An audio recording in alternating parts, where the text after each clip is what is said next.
Les voy a hablar de vigilancia demográfica, ¿no? Este es un tema que para hablar de vigilancia demográfica primero tenemos que hablar de un poco de demografía, ¿no? Que demografía ya es una ciencia, vamos a decir así, que se encarga o se dedica a estudiar todo lo relacionado con la estructura, la evolución, las características y el tamaño de la población humana. Y consideremos población a la cantidad grande de la misma especie que ocupa un determinado territorio teniendo como principal característica la reproducción. Y nosotros podemos obtener o las características generales que tiene la población de manera general en tres fuentes básicas. Hay otras, ¿no? Pero tres fuentes básicas: los censos, los registros civiles y las encuestas demográficas. Yo estaba oyendo el otro día al general Arriola, que es el comandante general de la policía, y él dice que hoy se mueren en Perú más gente que la que el SINADEC informa. Y eso es complicado porque para el mundo quizás nosotros tenemos una estadística, pero acá nosotros es simplemente ver media hora de televisión para que vean que se mueren millones, ¿no? Pero en realidad no. Sobre la base de esto, la vigilancia epidemiológica es todo aquel proceso en el cual nosotros recolectamos, analizamos y usamos todo lo relacionado con los datos que nos da la demografía en relación con nacimientos, defunciones, migraciones, matrimonios, divorcios. Entonces, todo esto nos permite tener una idea de sobre qué vamos a trabajar, ¿no? Sobre qué contexto vamos a trabajar, porque nos permite hacer, y veremos más adelante que hay dos tipos de demografía, ¿no? La demografía que es estática y la demografía que es dinámica. Yo le voy a poner algunos ejemplos para que esto nos sirva o le sirva a los que son y serán gestores de salud para hacer una planificación no solamente sanitaria, sino educativa y social para poder modificar el entorno. Este tema de la demografía viene de muchos años atrás. Yo simplemente le voy a poner dos personajes que quizás han jugado un papel importante en la evolución histórica de la demografía. Uno es John Brown, que este fue un investigador, para decirlo, que en el siglo XVII él se le ocurrió empezar a evaluar de qué se morían las personas en Londres, ¿no? Entonces empezó a hacer ya una evolución y sobre la base decía, bueno, hay 50 personas, murieron 40, ya fue un poco hacer una evaluación de cuál era la evolución, cuándo nacen, cuándo se mueren, y no, se le reconoce como el hombre al que se le ocurrió por primera vez apuntar de que se moría. Igual hay otra que se llama Thomas Malthus, que tuvo un poco más de acercamiento a lo que hoy se conoce como demografía, porque habló de varias cosas, ¿no? De la teoría poblacional, de los principios de restricción, del enfoque cuantitativo, el impacto de las políticas y el legado del territorio. Todos ellos lo que buscaban era hacer un enfoque sobre temas específicos, ¿no? La presión demográfica, las transiciones demográficas, la demografía como ciencia empírica, el crecimiento y desarrollo de toda una población y la dinámica poblacional y todos los valores y las métricas que están en relación con eso. Es decir, no está reconocido quizás como el padre de la demografía, pero tuvo un acercamiento más a lo que hoy conocemos y que vamos a hacer ahí, ¿no? Este señor, como este investigador, plantó las bases para lo que hoy se conoce como demografía. En el caso de Perú, yo me he encontrado aquí por ahí en algún lugar, no sé dónde, pero ha pasado por varias etapas en relación con la evolución histórica. Yo recuerdo que el otro día alguien se le ocurrió que yo diera no sé qué tema, no me acuerdo cómo se llamaba, en el doctorado, y una de las cosas era que yo, el que no soy de acá, hiciera una evolución histórica de toda la parte, perdón, una evolución de toda la historia del Perú en diferentes etapas. Si yo no tengo tiempo para tirarme la medicina, menos me voy a tirar la historia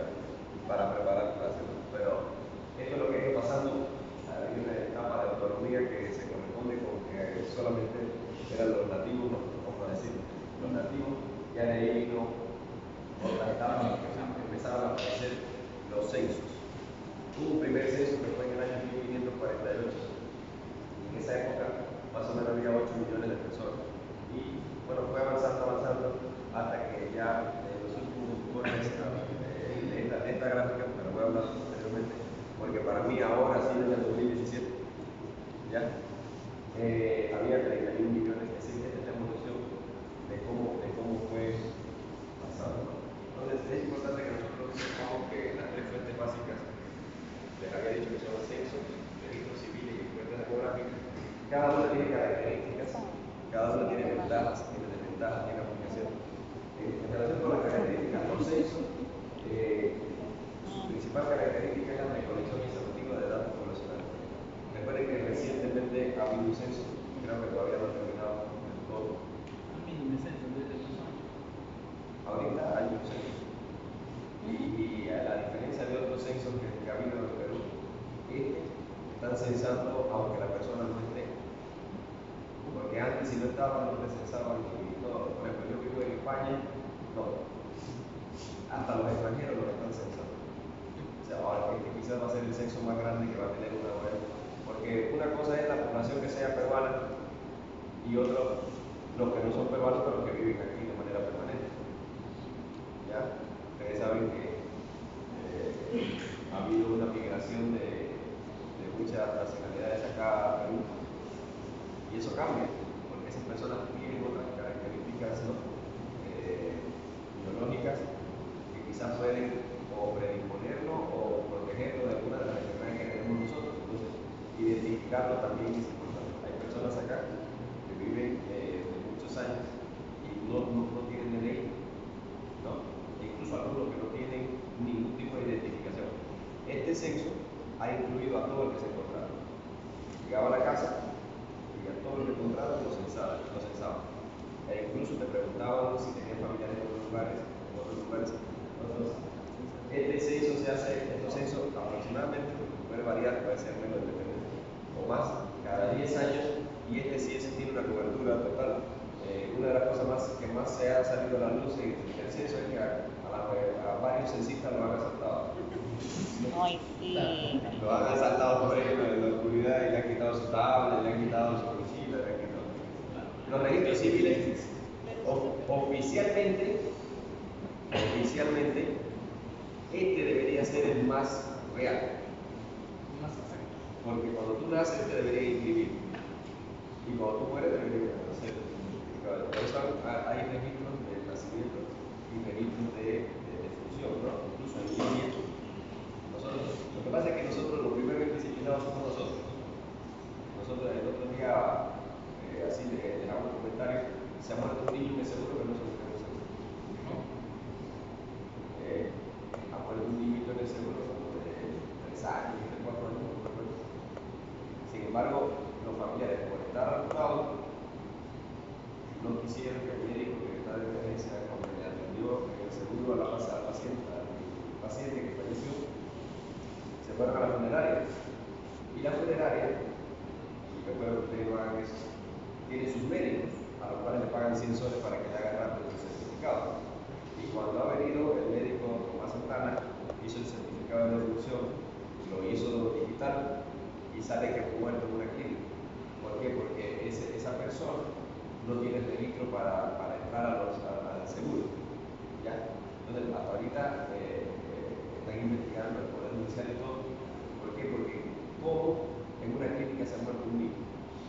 ¿No? Es decir, nosotros no hay problema porque nosotros sabemos que murió con nosotros.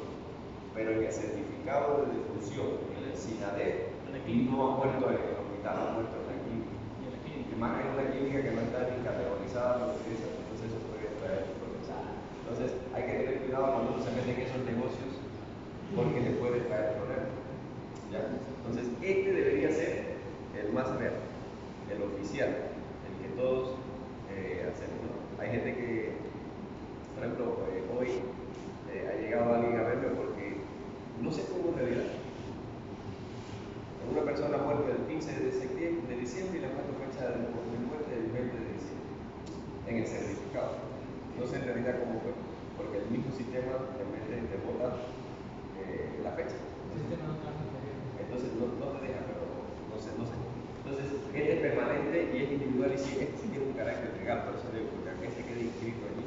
Antes, yo recuerdo que en Cuba, cuando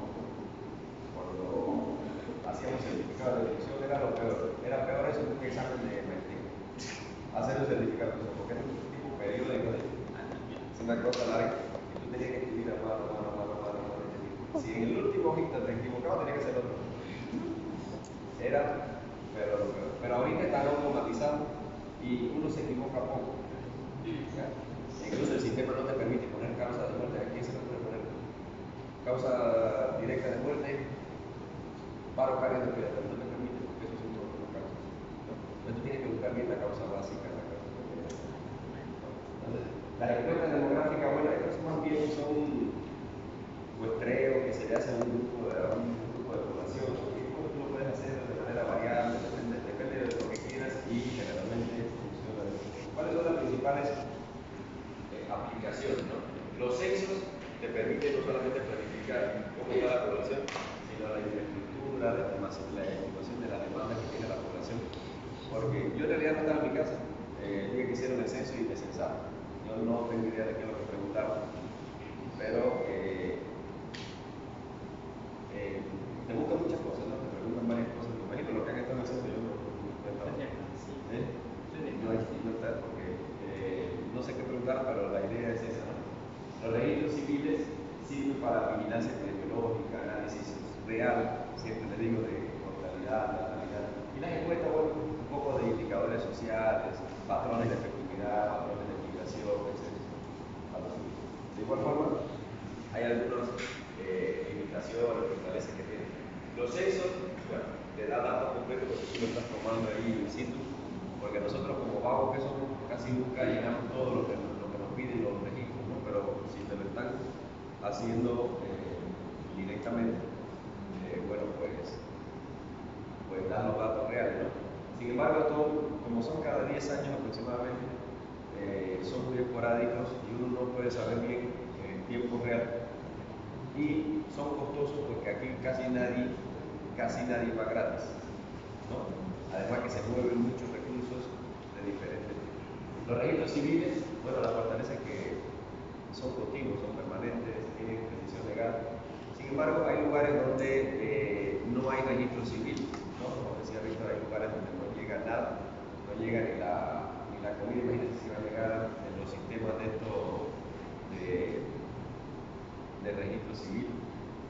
Hay personas que están inscritos 2 años después que nacieron, o 3 años después que nacieron.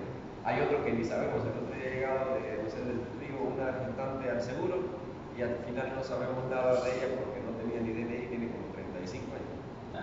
Entonces no sabemos nada. Y era una nativa, no sabía hablar, peor. Perdón, no sabía hablar español. Y entonces, como yo, donde primero llegó fue al seguro, la hemos tenido que atender, pero hasta ese momento no sabíamos. Le damos seguro, no le damos, es esto, lo otro, de dónde viene, qué edad, nada. Entonces, eso es bien complicado, ¿no? Y ustedes lo saben, hay campañas en las cuales se van los registradores y eso a diferentes lugares, pero aún así no llega. Y las encuestas demográficas, que bueno, que esto ya depende de lo que tú quieras, es un poco más flexible, de lo que tú quieras, y son más rápidos. Pero como es muestra, no representa acá más o menos algo como ha ido evolucionando los años a partir del tiempo, ¿no? Hasta que hemos llegado ya a 2024, 2025 por encima de los 34 millones. Y generalmente está, bueno, tiene como vemos, la población urbana un poco que ha ido creciendo, ¿no? Esa es la pirámide peruana de ahora, 2025, ¿ya? No de ahora 2017, de ahora 2025, que está registrado en el INEI. Puede ser que ya haya muerto o nacido más, pero en el momento estaba en 34.576.665 peruanos, ¿ya? Y como vemos, es una pirámide que tiene una base ancha, ¿no? Igual que lo que es. Pero a medida que va pasando el tiempo, vamos a ver las ideas de cómo va a ir, ¿no? Algunos de los datos acá, la población total, bueno, en el 24 era ese, yo le puse la real, pero en el 24 teníamos 34 millones, es decir, que hemos subido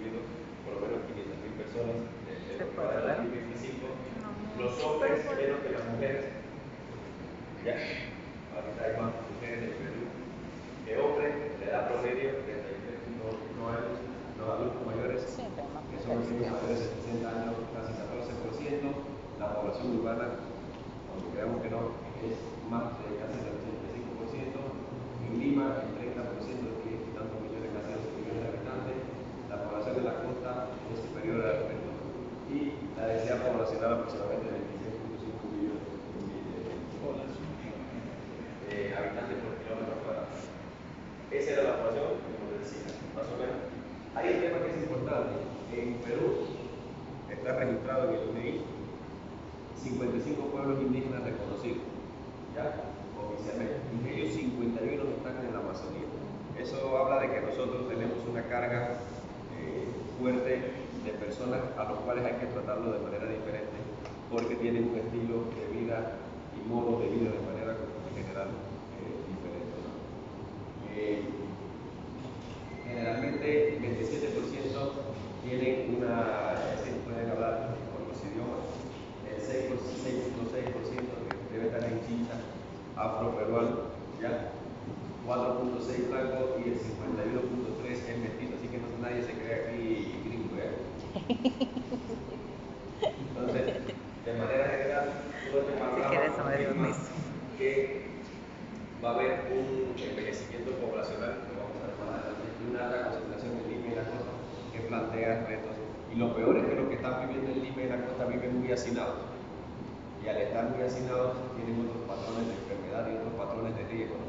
Ustedes saben que ahora que llueve, que hay enfermedades respiratorias, ellos son blanco fácil para que pase. Este más o menos. Muero de sueño, qué horror. No estoy durmiendo bien. No,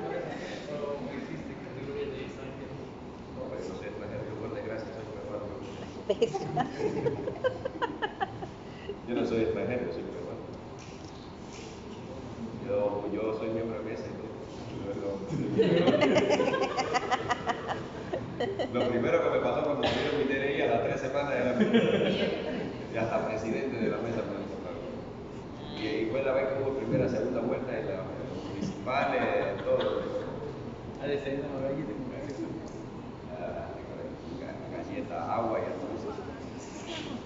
Entonces, esto tiene una comparación de cómo va a ir haciendo indicadores, ¿no? Mire, se prevé que para el 2050 haya 40 millones de peruanos. Es decir, 40 millones de peruanos. Yo imagino que porque los 3 millones de venezolanos que hay ya se van a convertir en peruanos. Puede ser. Sin embargo, miren que el crecimiento anual va a bajar. No va a ser el mismo que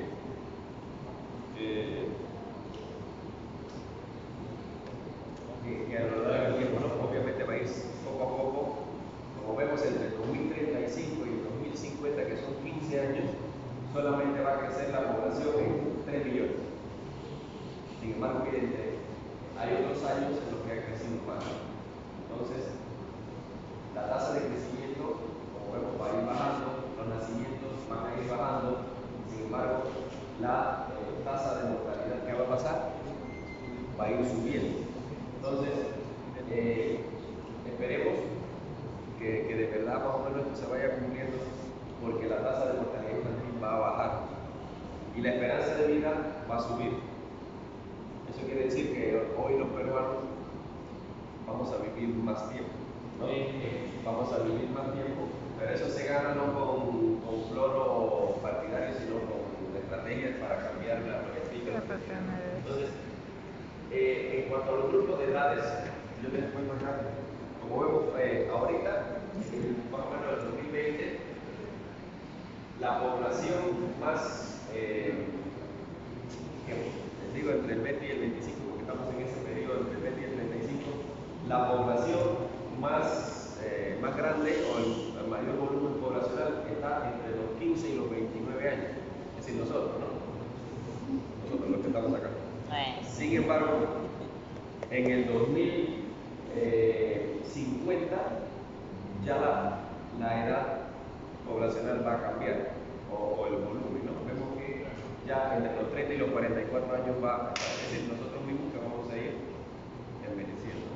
Entonces, como vemos, puede cambiar eso y uno tiene que saber qué va a pasar dentro de 5, 10, 15 años, porque eso nos va a ayudar a ayudar el proceso. Acá un poquito de diferencia, se va a hablar de la demografía estática. ¿Qué es la demografía estática? Nosotros ahorita acá tenemos 100 personas y se estudia la población en un momento determinado. Ahorita debió haber 100 personas acá. Ya, esto busca el tamaño, la estructura, la distribución de la población de alguna manera, ¿no? Entonces, el censo que utilizaron el grupo que estaba en el seminario de 2017 describe cuántos habitantes hay y cuántos no. La dinámica ya lo que hace es ver cómo evoluciona en el tiempo. Cuando yo llegué a Perú, allá por el Mauro me preguntaba, no sé, alguien me preguntaba, yo llegué a Perú en el año 2011, ¿ya? Y solamente en esta ciudad éramos 2 cubanos. Un ejemplo, 2 cubanos. Hoy, en el 2025, somos más de 30, 35 más o menos. ¿Ya? Entonces, cuando empezamos a llegar, te estoy poniendo un ejemplo de éramos entre 20, 30, 35 años, estábamos todos por ahí, ¿no? Ahorita, cuando miramos todo, la mayoría están entre 50 y 70 años. ¿Por qué? Porque vinieron los hijos, están viniendo los padres, entonces han venido, por ejemplo, ¿no? Entonces eso, en el fondo, ya muchos ya no somos extranjeros. De corazón sí, pero de derecho no. ¿Ya? Entonces, ahorita ya hemos pasado a formar parte. Igual va a pasar con todo lo, como decía, en broma quizás, lo que pasa con los venezolanos, con los colombianos. Ellos se matan entre ellos, pero igual se reproducen bastante. Entonces, esto lo va a mirar qué cosa en el árbol del tiempo. Por eso cuando miramos en el 2011 era una cosa, ahorita es otra.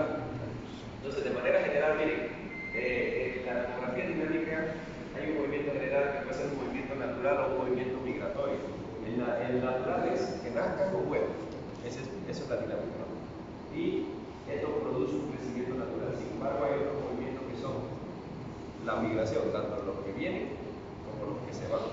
Hay épocas de la historia, no sé, durante el primer gobierno de Alan García muchas personas se fueron, por ejemplo, ¿no?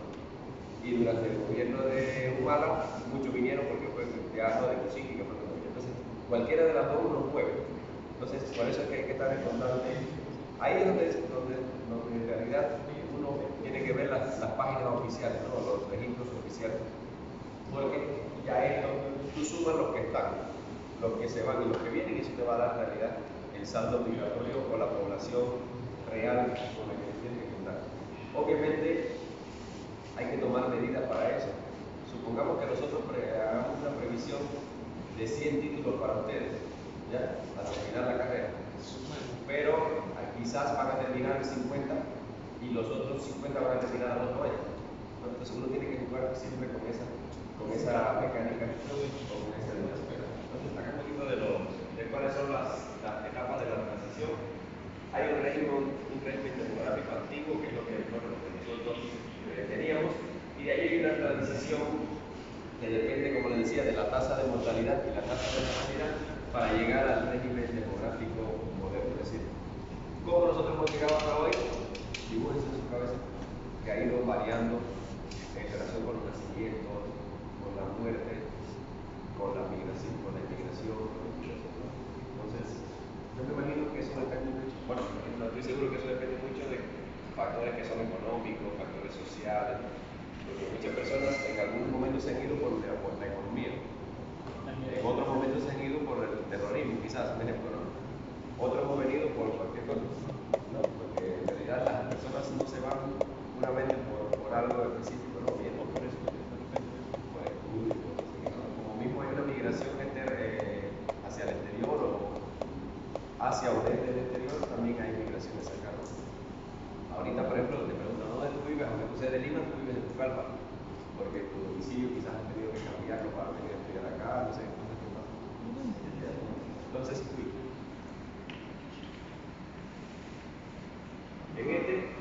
por ejemplo, la densidad poblacional en la costa, les decía que es la más alta, más de 1000 habitantes por kilómetro cuadrado, tiene una alta concentración urbana y por lo tanto tiene un mayor riesgo de enfermedades transmisibles, contaminantes. En la sierra está entre 40 y 60 habitantes por kilómetro, es decir, acá es lo que nosotros sabemos. Es decir, hay uno que vive aquí y otro vive allá del lado del aeropuerto, ¿no? Porque a pesar de que el Perú no es solo Lima, ustedes saben que en Lima sí hay casi 11 millones de habitantes, obviamente, cuando compara con el resto, que en todo el Perú hay 20 millones más, 21 millones. Entonces, en la selva hay una baja densidad, hay dificultades logísticas que era lo que veíamos y mayor exposición a las enfermedades crónicas, ¿no? Por eso. Pero sin embargo, la densidad poblacional es baja. Acá, nosotros en Pucallpa vemos que ya antes, los que estamos acá en Pucallpa un tiempo, antes el kilómetro, la universidad era lejísimo. Sí. No, yo venir a la universidad para mí era como ir, no sé, ahora a moverme, ¿sí? Pero ahorita, ya en realidad lo vemos cerca, porque de aquí, de la universidad para allá, es casi más población que la que hay en la ciudad, no, o más densidad poblacional. El promedio nacional es de 17, 28 habitantes por kilómetro cuadrado, y eso habla de algunos aspectos, por ejemplo, como que la urbanización ha sido creciente, más que la urbanización, yo les contaba que es el urbanismo. Entonces, la dinámica poblacional, como decía, natalidad, mortalidad, migración, crecimiento poblacional. Hay un tema que es importante, que es el envejecimiento. Hoy, nuestra población, nuestro país no está preparado para el envejecimiento poblacional. Acá, por ejemplo, vamos a pensar que ya algunos de nosotros, los que tenemos más de 25 años, ya no podemos llegar acá, aquí abajo, ¿no? Porque miren cómo están las escaleras. Aquí debería quizás haber una rampa en algún lugar y lanzar a uno que choque contra él, o que sea, ¿no? Pero, y con su baranda, en realidad sí. Hay que, imagínense, acá hay profesores de la universidad que tienen 80 años y más. Entonces, ¿cómo va a llegar aquí abajo? Entonces, para eso nosotros en el hospital, por ejemplo en el seguro, nosotros estamos implementando ahorita ese tipo de medidas en los baños, ¿no? Nosotros hoy, seguro no estamos preparados para un envejecimiento, en nada, porque nuestros servicios de salud están llenos. No, Terrón está bien, Terrón está fuerte. Soy joven. Pero sí está fuerte, Terrón está fuerte. A pesar de que tiene como 73 años. No se permite. Entonces, no estamos preparados para eso, ni para la sociedad, ni para la atención médica. Y la urbanización, mala urbanización. Acá la planificación física, que es como se llama eso en los países, en temas de construcción y de urbanización y urbanismo, no estamos preparados para eso. Es decir, acá la gente, veamos los terremotos, las lluvias que se llevan las casas que están a la orilla del río. Es decir, acá la gente construye donde le da la gana. Yo quisiera un día entrar sin que me pase nada. Son peores los ¿cómo se llama? Los cerros en Perú que las favelas en Río de Janeiro. No, de verdad. Tú pasas por yo he tenido la posibilidad de verla, y las favelas de Río de Janeiro son casas con pisos, una encima de la otra, pero bien hechas. Acá, yo fui una vez, cuando llegué a Perú, vine por primera vez en el 2008, de vacaciones. Me acuerdo que me bajé en el aeropuerto, no sé si les he contado eso, me bajé en el aeropuerto, y cuando salí del aeropuerto, el aeropuerto de Lima, el antiguo, no era tan bonito afuera como ahora, que tenía su botella de Coca-Cola, bien bonito, ¿no? Aquello era así una cosa, un descampado.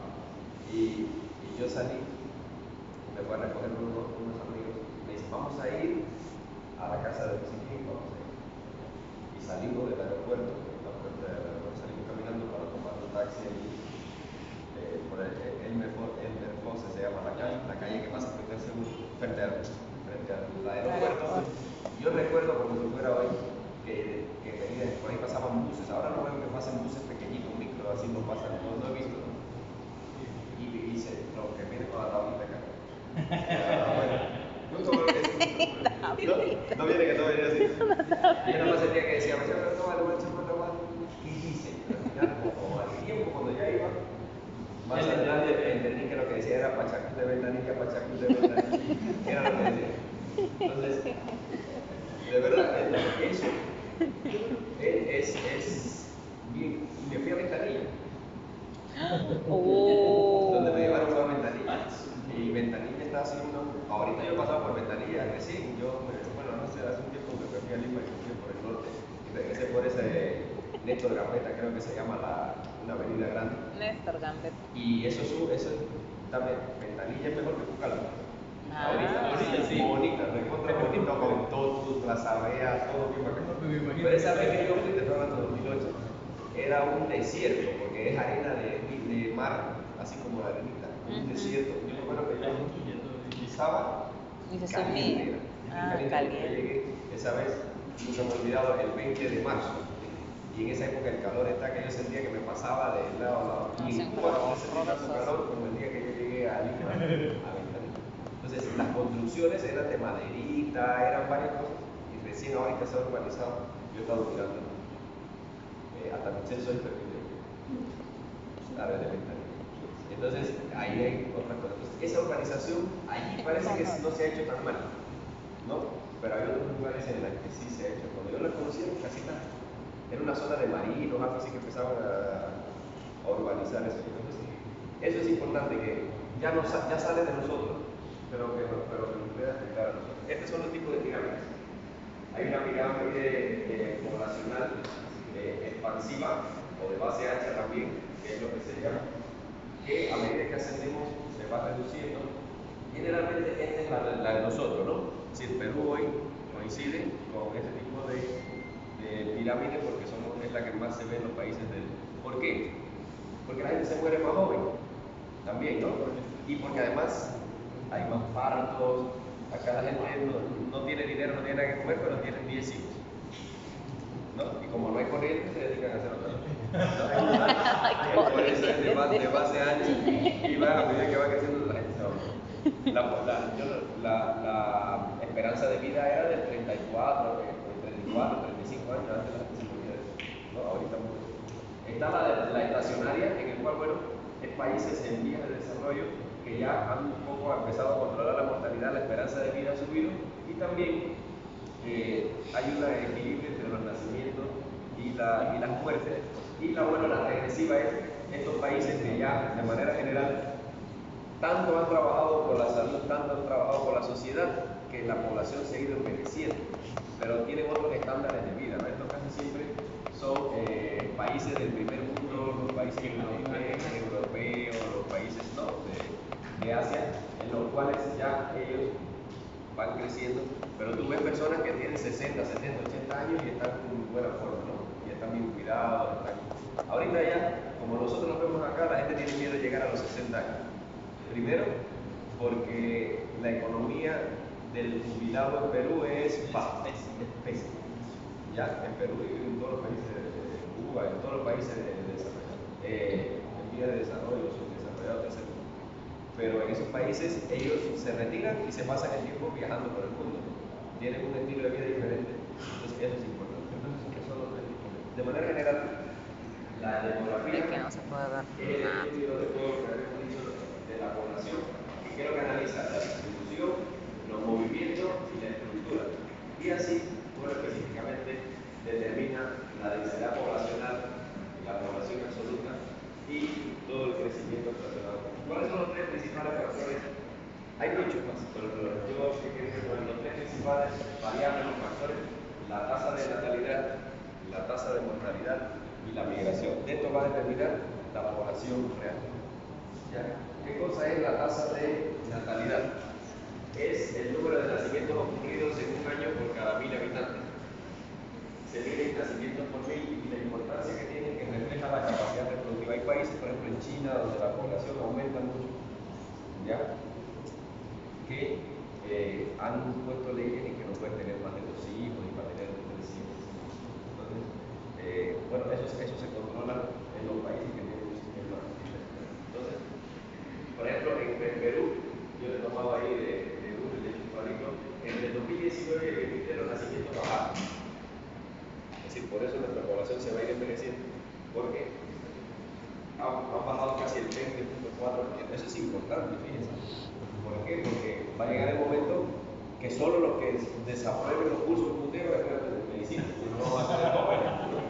Entonces, tiene que ser gente que lleve ya 10 años, 11, 15 años estudiando medicina para que pueda. Esto es importante porque refleja cambios socioeconómicos, acceso, un peor acceso, una mejor planificación familiar, vamos a decir. Ya. Hay programas de planificación familiar que te permite controlar un poco la natalidad, los impactos en la salud. Esto nos permite una menor presión a los servicios de salud para los partos y esas cosas. Y bueno, todo lo que viene, ¿no? Disminución de cortes escolares, que es lo que les estaba diciendo, ¿no?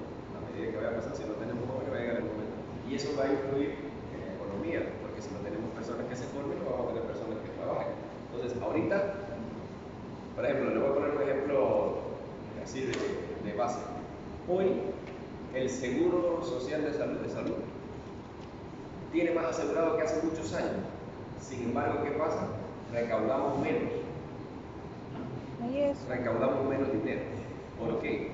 Porque casi el 35-40% de los aportantes son pensionados. Y entonces, si a mí me descuentan 1.500 soles el empleador paga por mis 1.500 soles, cuando yo esté pensionado, lo que paga son 300, 200, 100 soles. ¿No? Y entonces por eso, hoy el salud tiene un déficit, por eso es que han pasado muchas cosas. El salud tiene un déficit presupuestal alto, pero no es porque tiene menos asegurados, sino porque los asegurados ya no aportan lo mismo. Nosotros vivimos de la aportación de los trabajadores. Eso es un impacto importante en la economía, ¿no? Y bueno, eso nos permite proyectar todo. En el caso de la mortalidad, es el número de funciones ocurridas en un año por cada 1.000 habitantes de funciones y refleja el nivel de salud. Si mientras más la persona se muere, es porque el sistema sanitario no es bueno, a lo mejor, o porque el envejecimiento y la carga de enfermedad son mayores. Hay que hacer un estudio porque no. Entonces, en el 2023 se registraron, esto es lo que yo les decía, esto no es tan real. Se mueren más personas que las que se informan. Muchos porque a veces ni se encuentran y otros porque no se registran en el sistema sanitario. Y el mismo SINADEP no lo registra. Entonces, esa tasa se estabiliza tras el exceso de la mortalidad de COVID. En COVID nosotros, en COVID se sabe que hubo un número mayor de muertes, ahora ya hay un poco estabilizando pre-COVID, y nosotros estamos ahorita, todavía Perú tiene un patrón de enfermedades, mortalidad por enfermedades infecciosas alta, pero ya ha ido cambiando un poco el perfil epidemiológico de las enfermedades y las muertes, y nosotros tenemos más enfermedades crónicas ahorita y tenemos más enfermedades vasculares, ¿no? O sea, cardíacas o cerebrovasculares.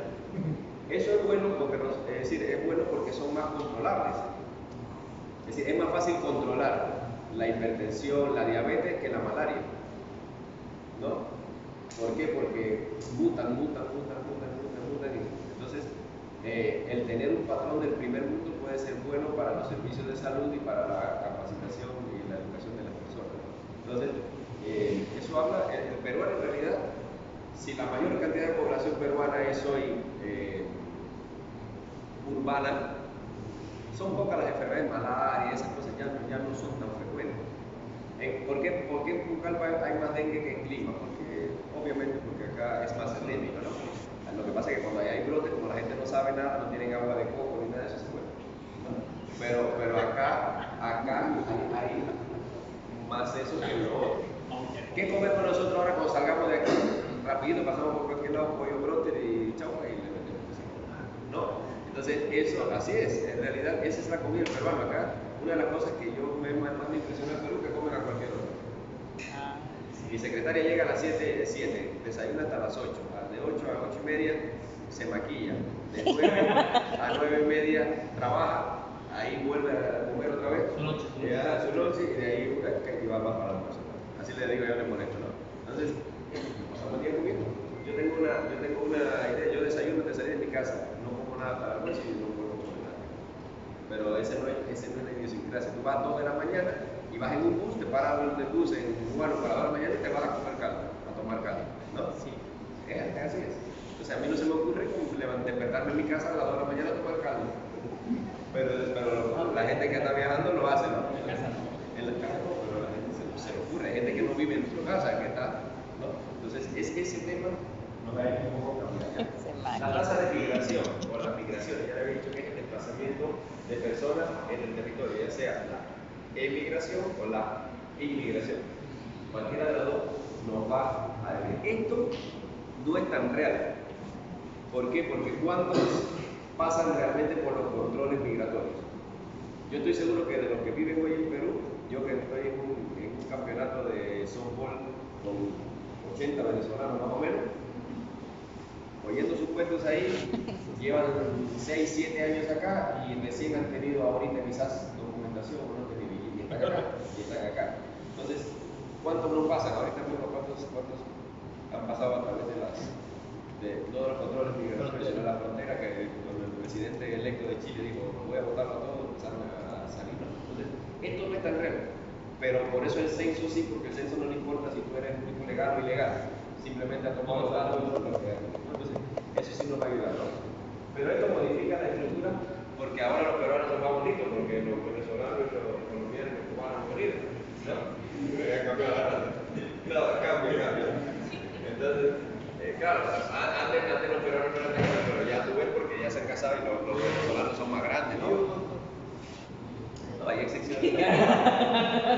No, en realidad le estoy bromeando, pero es así, cambia.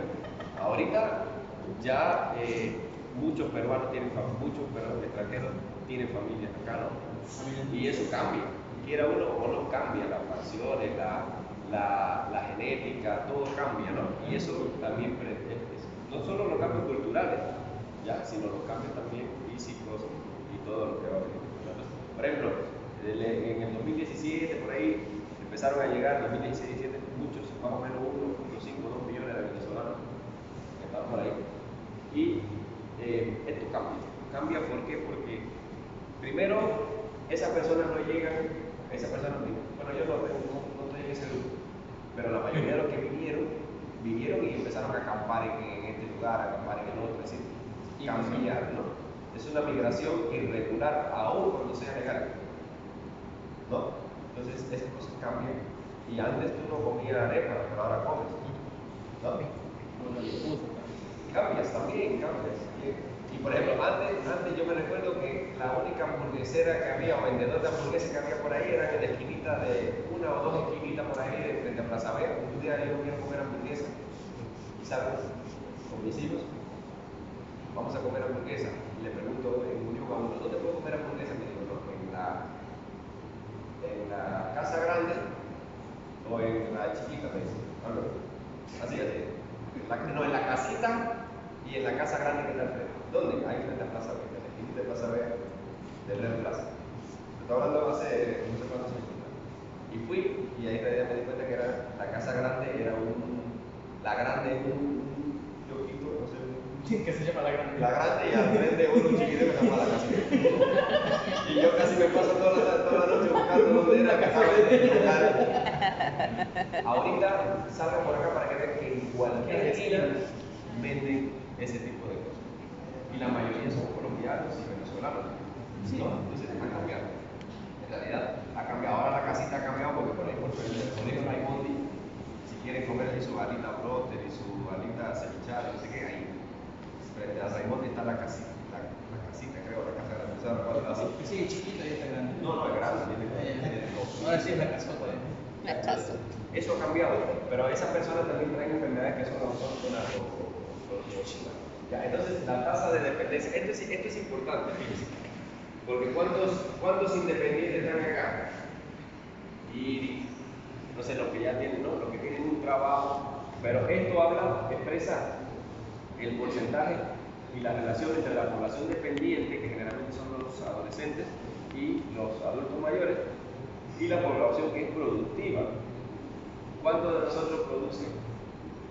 Es decir, en realidad sacamos la población, la que es dependiente sobre la productiva y la multiplicamos a un 2%. Y esto nos permite saber el per cápita, ¿no? Per cápita, ¿cómo se llama? ¿Ya? Yo vivo en mi casa, gano 500 soles al mes y somos 3, ya el per cápita es 500, 300, pero si gano 500 soles y vivimos 14, el per cápita, la adquisición es diferente. Eso cambia también, porque si tú no comes, viene lo que decía el grupo que estuvo acá, ¿no? No comes lo que tienes que comer, no tienes para comprar tu jabón, tu pasta de dientes, tu no sé qué parece, para concluir, para lo que sea, ¿no? Y eso ustedes vean reflejado en la época de estudiante universitario. En la época de estudiante universitario uno pasa por ese nivel de pobreza, ¿no? Y más si han vivido como yo, como él les decía siempre, yo no siempre he sido millonario, y agarraba un tubo de pasta se llama, ¿no? Tubo de pasta lo echabas en un frasquito y le metías el cepillo. Así sea, en realidad no vengan a hacerme ningún tipo de cuento. Que como yo digo, yo vengo de. Se corta el tubo. Se corta y le mete el cepillo. Igual, ya. Eso casi como decía, igual, así. En realidad es así. Y más los que venimos como nosotros de un país pobre, ¿no? Como dicen los políticos, yo que vengo de un país pobre y del seno de una familia humilde, ¿no? Eso pasa. Entonces, pero todo eso sale de acá. Porque imagínense si tienes 3, 4 hijos estudiando en la universidad, ¿no? Que tú tengas que venir desde Lima hasta acá, por muy inteligente que sea tu hijo, no va a tener tiempo. En Estados Unidos, por ejemplo, la gente trabaja. Sí, trabaja el part-time, ellos trabajan, acá ninguno de ustedes trabaja. Primero porque no les da tiempo, porque ¿quién va a estudiar? Si tiene clase a las 7 de la mañana, a las 9 y a las 4 no puede tener part-time, ¿no? Ese es el primer orden. Mi hija, por ejemplo, le dio por trabajar y entonces estudiaba y trabajaba. Si hubiese horario fijo también. Por eso, si hubiera horario fijo, sí, pero entonces, ya, esa era la, esa es más o menos la idea de lo que les traigo.